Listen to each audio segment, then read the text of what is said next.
In this current world, it's so important to find a work-life balance.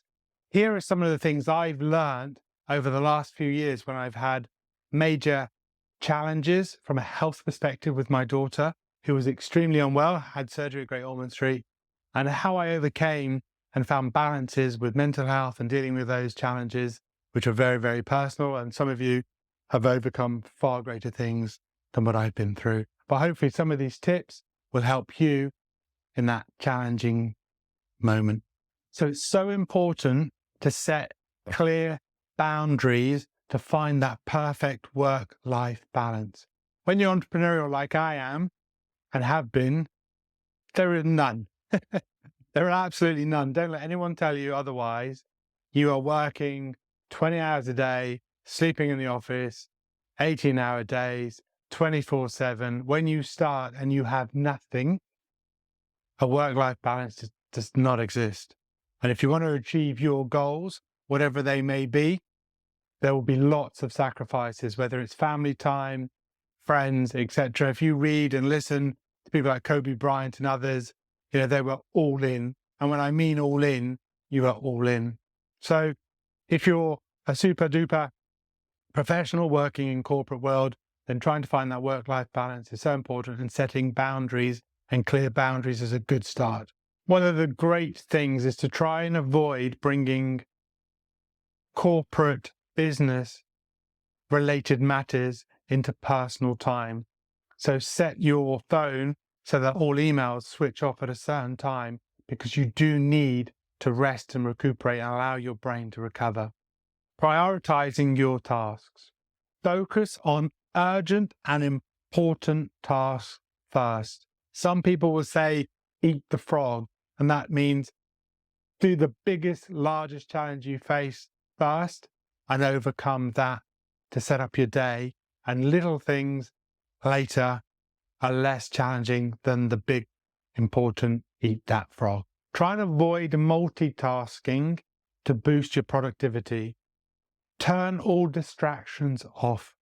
Your mobile phone alerts, your watch alert, your ring alert, turn them all off. From a recent Harvard study, it says it takes 23 minutes to readjust your focus from that distraction. So, distraction, it'll take you 23 minutes to regain that focus. Learn to say no. Know your limits and say no. Politely decline extra work or distractions when you have things that you have to do that are high priority for you. Schedule breaks and downtime. It's so important during the day that you finish certain tasks, take a break, go for a walk, go outside, get some fresh air. Schedule regular breaks during your day. Enjoy the downtime for relaxation. Some people practice Headspace, meditation, breathing, Wim Hof during the day. And I also do use Headspace an awful lot. And if I was to look at my phone, it's probably got 22,000 minutes. And maybe we'll do that now. We'll have a quick look. Headspace. What do? Kind of one of my saviors when my daughter was critically unwell. Psycho John, as I call him, was amazing and introducing me to Headspace, mindfulness. When your daughter's critically unwell and you don't really have answers and she can't breathe, she can't see, she can't eat, you're pushing her around in a wheelchair, but she can't eat because so many things are going on. So when I look at mine, I'm at 22,724 minutes in the last 3 years from mindfulness, Headspace, meditation. One of the best things I've ever done. Clears your head. I think Richard Branson used to talk about power naps.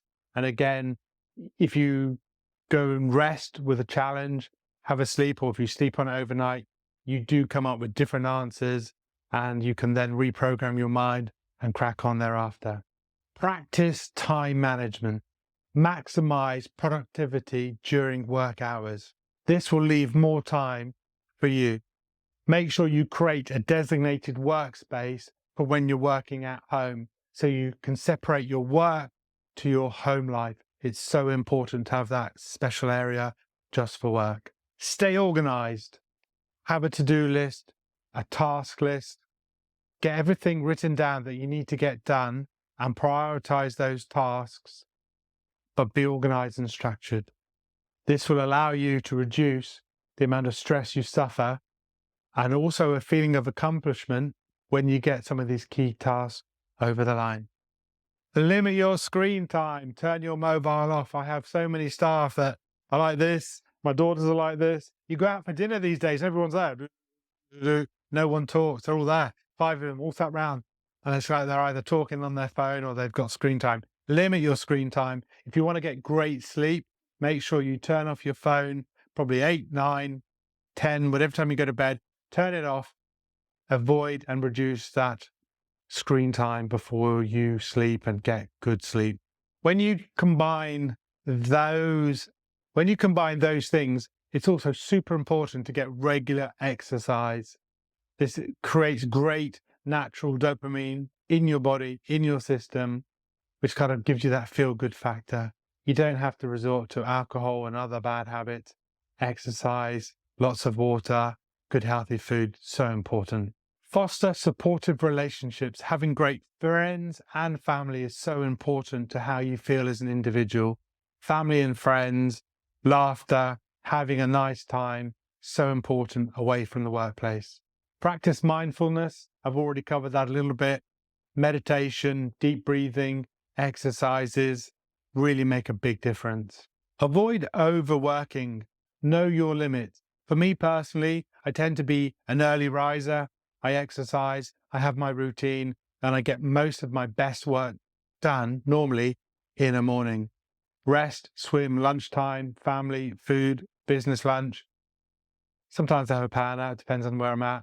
And then I go extra and go hard if I'm going to work a long night, and business dinners as well. It all depends on the schedule and what's needed and how the markets are and what is needed, but it's so important. So avoid overworking, know your limits. Take a vacation. It's so important to have a holiday. I kind of not had one since May of last year because it's been a super challenging time, but I'm looking forward to having one. Take a break, switch off, no emails, no work-related matters, switch it all off, and then see how you feel. Because that way you should recharge, clear the mind, and be better for when you return. And one of the most important things, certainly from a male perspective, is that men don't really talk. Seek professional help. Without question, for me, when my daughter was critically unwell, seeking the help of a professional really enabled me to survive. And I have to say, there were a couple of times when I was suicidal, and it was horrendous because I didn't know how to cope. I didn't know where to go to cope. I didn't know how to survive. And for me, sea swimming, when, as I call him, Psycho John said to me, go in the sea, I said, are you mad? It was like winter. It was January. I live in Guernsey. The sea temperature must have been 7 degrees. And I thought, man, you must be nuts. And he said, no, you will be nuts if you don't get yourself in the sea. So sea swimming started 3 years ago. And for me, it was the best thing I've ever done. My youngest daughter, who's now 12, was so COVID scared because if she caught COVID, she was telling Psycho John that she didn't want to kill her sister because her sister was vulnerable. We weren't sure what was going on. So poor old Lulu at that time would not leave the house, wouldn't go into shops, wouldn't go out anywhere, didn't want to be with anyone. So for me, seek professional help, talk to someone, even if you start with a friend. It's so, so important. And as they say, a problem shared is a problem halved. So important. So I'm hoping that some of these tips that I've learned recently in the last few years will help you. If you need help and you want to talk, please email me, message, give me a call. I'm here to help. I know a few professionals now because I've met them myself. Hopefully they'll be there to help you as well. Thank you.